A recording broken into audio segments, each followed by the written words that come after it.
اون دورانو یادتونه؟ نه یادتونه اون دورانو؟ نه کثافت آروم باش عمله. چقدر همه چی فرق میکنه. توی این ویدیو میخوایم خاطراتمون رو مرور کنیم. خاطرات دهه 60 70 و 80. ممکنه اونایی که 100 سال آینده به دنیا میان این ویدیو رو ببینن بگن نگاه کن چقدر اینا چیزای عجیب و غریب و باحالی داشتن. ماها الان داریم با ربات ها بازی میکنیم، همه چیزمون رباتیک شده، ولی اینا رو نگاه کن چقدر باحال بوده همه چیشون. میخوام ببرمتون اون دوران رفقا. اون دوران بیشتر چیکارا میکردی بهمن؟ من 30 سالم که بود مثل خر کار میکردم. 31 سالگی میلیونر بودم. 34 سالگی صاحب یه خونه بالای تپه، چند تا بنز، چند تا جنده، چند تا خدمتکار، چند تا کسته، چند تا بابا بسه.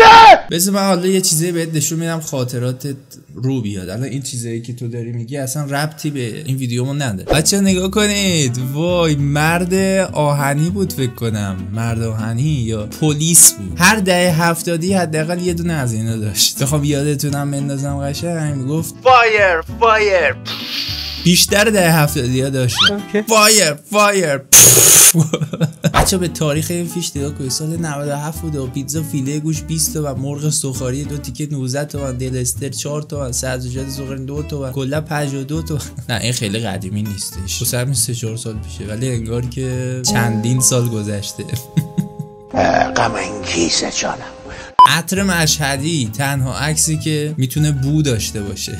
دمی الانم بوش به مشام هم میرسه. الله اکبر. بچه کارت بازی رو خیلی از پسره انجام میدادن. یه دنیا خاطره داشتیم ما این کارت بازی ها. من قشنگ زیر تختم پر کارت شده بود، انقدر کارت بازی کرده بودیم، برنده شده بودیم. آخرش نمیدونم چی شد، فکر کنم ریختمش همش دور. کاش داشتم، قشنگ میشمردم. یه بار فکر کنم تا 10,000 تا شمردم کارتامو. کسخال عوضی. این وسیله رو بچه‌ها یادتونه کسی داشته همچین وسیله ای رو؟ داشتی تو مامان؟ آره عزیزم. صدای چی میداد؟ زارد. صدا زارد نمیداد که. این یه جورایی حالت دیجی داشت. حس دیجی بودن با آدم دست میداد. صداهای موسیقی پخش میشد. آدم حس می‌کرد که دیجی شده. حالا اینو نگاه کنید بچه‌ها. ترازو. این ترازو رو من خیلی یادم نیست، ولی فکر کنم بیشتر واسه دهه‌های 60 بود، ولی یه سری از مغازه‌ای که میرفتم با این ترازو هم یه سری از کالاها رو وزن میکردن، مثل پنیر و ماست و اینجور چیزا. ولی تو جای دیگه بیشتر من همون ترازوهای برقی رو یادمه. فاک آقا مداد نوکی. یه طور قطع یقین دارم هر کسی یه دونه از این مداد نوکیا داشت اون زمان. چرا یهو اینا محو شد؟ چرا؟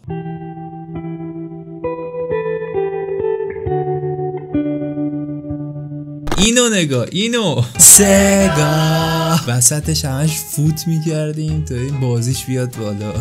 خیلی بازیاشو داشتم. من فکر کنم بازم اینا رو ریختم دور. چقدر احمق بودم من. بچه این بازی فوتباله هم فکر کنم توی همون سگا بود، یا توی سگا بود یا توی سونی بود، پلی استیشن 1 فکر میکنم. یا مثلا این بازی رو من انجام ندادم حقیقتش. اونایی که یادشونه امیدوارم خاطراتشون زنده شده باشه. اوه آرو از این شامپوها مگه میشه کسی از این شامپو استفاده نکرده باشه؟ مگه میشه؟ یادش بخیر عجب دنیایی بوده. اینو آقا اینو نه قشنگ رفتم اون دوران. یه زمان این سگه خیلی معروف بود. شیر آفرین بر شما، 100 آفرین بر شما. این شیر شما رو کلاس اول دوم بود یه روز در میون انگار میدادن. کلاس سوم که هفته یه بار. کلاس 4 فکر کنم آخر سال یه بسته دادن به ما. بعد از اون دیگه انگار واسمون هیچی نیومد. میگفتن معلما شیرا رو دارن میفروشن.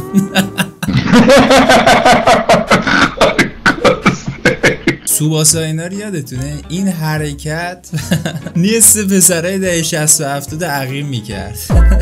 اینم یه جور این اسپیکرها بوده. یه زمانی جشن تولده و عروسی ها با این سالار سپری میشد. I love this. چی میگی I love this؟ الکی چرت و پرت داری میگی. بیا اینجا ببینم. اینو یادته؟ اینو تو یادته اصلا؟ مادر کسه، مادر جنده. بهمن بذار یه دقیقه دارم ازش سوال میپرسم. این چی بود؟ این چیه؟ پس چرا گفتی I love this؟ اینجا بهت یاد بدم، اینا رو بهت نشون بدم. چقدر شیکم آوردی. پدرسگا 8 تا بشقاب برنج و کباب و اینا رو میخورن. خاک مسئله مفعولتون پدرسگا. رومنیزم پاک کن بچه، این پاک کن. این پاک کنه رو نگاه کنید، عجب سمی بود. تو افسانه ها انگار شنیده بودن که اون قسمت آبی رنگش میتونه خودکار رو پاک کنه. I love this. I love this. برای چی I love this؟ تخمی ترین پاک کن بود. بچه ها رابطه این نوار کاست با این خودکار رو میدونین؟ اگه میدونین تو کامنت ها بنویسید. داره اشکم در این لیوانا رو.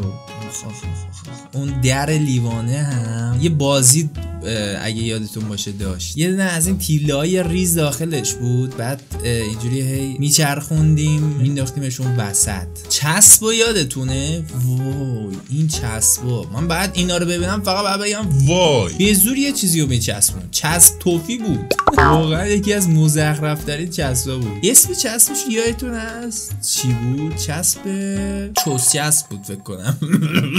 وای بچه این سیگارا رو یادتونه؟ وای دیگه خودش من اینا رو یادم نیست. پول برره‌ای تغرل با اون پدرزه کی بود؟ خیلی بامزه بود اسمش، دو برره. الان پول برره‌ای از پول ایران به نظرم گرونتره. پول میدادیم این پولا رو میخریدیم. تو کوچه و خیابونه هم بچه‌ها برره‌ای صحبت میکردن. بذار پیکسلاتو صاف کنم دیگه بفرستمت بری اون پشت. حوصله‌تو ندارم. من بذار بغل تو باشه، تو بیشتر بهش حس داری، باش حال کن، لذت ببر. اینو دیگه یادم، اینو دیگه کاملا یادم. محافظ کنترل تلویزیون بود. یادم مادر بزرگم داشت از این محافظا. هرچی میریم جلو انگار 100 سال گذشته از اون دوران. تو اوج سادگی چقدر مردم آرامش داشتن اون زمان. الان فقط ملت باید به بدبختیاشون فکر کنه. نه جوانی کردیم نه زندگی، تموم شده رفت. کیرم به این زندگی. این دمپایی‌ها، با این دمپایی‌ها میرفتیم دستشویی، همیشه اون نقطه جلوییش عین دریاچه آب جمع میشد داخلش. چه روزایی داشتی، حیف که دیگه بر نمیگرده. کیرم واقعا به این زندگی. حکم رینگ اسپورت ماشین رو داشت این عکس. وای سری بچه ها اینا رو میریم میبینیم که بتونیم به بیشترش برسیم. سلطان تتو بود. اگه تتلو این تیکی ویدیو رو ببینیم من مطمئنم باهاش خاطرات زیادی داره. یادش بخیر چقدر استرس داشتیم که مثلا تتوی بعدی چیه. آدامس بود ولی اون پوستش یه حالت تتو هم داشت. تو پلاستیکی دولاییه. خدایش اگه به من بگن فیفا 2022 رو دوست داری 24 ساعت بازی کنی یا یه ساعت دوست داری برگردی به اون دوران با همچین توپی تو کوچه با بچه‌ها و دوستات بازی کنی، من اینو انتخاب میکنم. 1 ساعت برم به اون دوران با این توپو بازی کنم. توپ پلاستیکی دولاییه. یه زمانی این وسیله واسه بچه پولدارا بود. مدادو میکردن توش، اون بیلبیلک پشتش هم چونشو میچرخوندن، خیلی ایزی تراش بگرد مدادو. این ماژیکو نگاه کنید، این ماژیکو کیا یادشونه؟ خوش که میشد زمو میزدیم بهش بازم رنگ میداد. آتاری برای دهه‌های 60 اینا بود، 50 60 نه. من بازی نکردم با آتاری تا با سگا بازی کردم. اولین کنسولم سگا بود. تیله بازی‌ها یادم ننداز لعنتی. دقیقا همین شکلی همین جوری بعضی ها میشستن هدف میگرفتن تیل در انگار تکفیر انداز دستمون بود. فوک تیم تولد اون دوران رو نگاه کنی. اون زمان دقیقا همین جوری بود تیم تولدشون. چه جوری میشه برگشت به اون زمان؟ جای کیر منو بخور. از این حرفا بزنی بیخ خیرتو میگیرم. این ادبیات فلسفه است. به من ببنده انه تو لطفاً. خیلی خوب. نصف خاطراتمون این چند تا بودن: نوشابه و تیتاب، شیرکاکائو و تیتاب، نوشمک. از این بستنی توپیای چیزم بود یادش بخیر، زیزی گلو، بستنی زیزی گلو. بچه آنفالو به سبک 1060 ها این شکلی بود. عکس طرف صورتش رو پاره میکردن. من بچه بودم مثلا چند جا توی این خونه‌های فامیلامون دیده بودم، میرفتیم بازی میکردیم. من خیلی فضول بودم، مثلا توی این کشومشوها شدم میگشتم، مثلا یه عکس اینجوری پیدا میکردم، میرفتم پیش اون فامیلام میگفتم چرا عکس صورتش پاره شده؟ میگفت خوب نیافتاده، عکسش خوب نیافتاده بود پاره کرد. این جامدادی ها فقط چه کلاسی داشته. من داشتم از اینا. تو بیا یه چند تا عکس هم بچه‌ها سری بریم ببینیم. اشی مشی یادتونه؟ اشی مشی آیفون بچه‌های دهه 60 و 70 فشار میدادیم اون دکمه‌شو پرتاب می‌شد اون حلقه میرفت تو اون اجرا. این لیوانا رو یادتونه؟ یه بویی هم میگرفت بعضی وقتا. اوه این بادکنکا رو، اون بادکنک گنده رو هر کی آقا من دیده بودم آرزوش یکی از اون بادکنک بزرگا بود. خودم هم آرزوم از اون بادکنک بزرگا بود ولی هیچ وقت بهش دست پیدا نکردم. این لیوانا هم داشتم من. نگاه کن این وسطش اصلا اون تیله ها بود. اینجوری بعد تکونش میدادیم مینداختیمش تو اون سوراخ وسطش. شورش در شهر. اسمش شورش در شهر بود مطمئنم. درست توی سگا بازی میکردم. وای پاره میکرد تو مرحله آخر. اگه میباختیم دوباره میرفت از اول. بچه چند تا کارتونم بهتون نشون بدم این آخر ویدیو. یکی این بود، این دعیوس بود.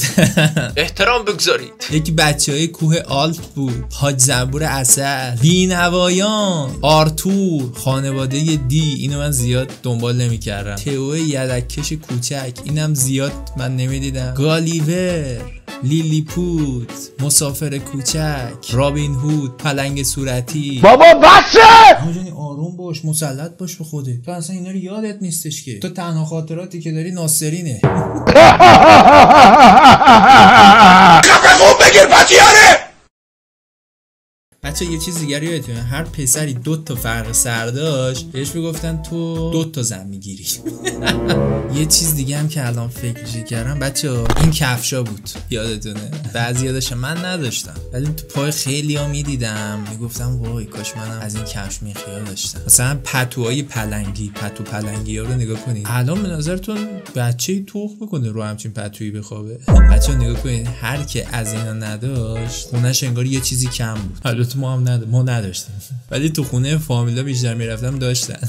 خوش به حالش. آقا این چیه من فرو رفتم توش؟ انگار یه چیزایی بود حالت پرینتری داشت میکندیم میچسبوندیم انگار. آقا کسی یادشه اینا؟ اگه کسی یادشه تو کامنت بنویسید. پشتی قبل اینکه هممون مبل بخریم یه دونه از اینا داشتیم. همیشه هم گوشه‌اش سوراخ میشد. بازم به نظرم خاطرات خیلی زیادی مونده که باید توی ویدیو میگفتیم. اگه شما هم چیزی یادتونه توی کامنت ها واسم بنویسید. وسیله خاطره انگیزی، خاطره‌ای، هر چی اگه دارین توی کامنت ها برام بنویسید. اگه از این ویدیو خوشتون اومد و رفتین تو اون دوران یه حس خیلی خوبی گرفتین از این ویدیو، لایک بدید، کامنت بذارید، سابسکرایب فراموش نشه، زنگوله کنارش هم حتما بزنید. اگه ببینم این ویدیو رو دوست داشتین پارت بعدی هم براتون میذارم. عاشقتونم رفقا. تا ویدیوهای بعدی میبینمتون.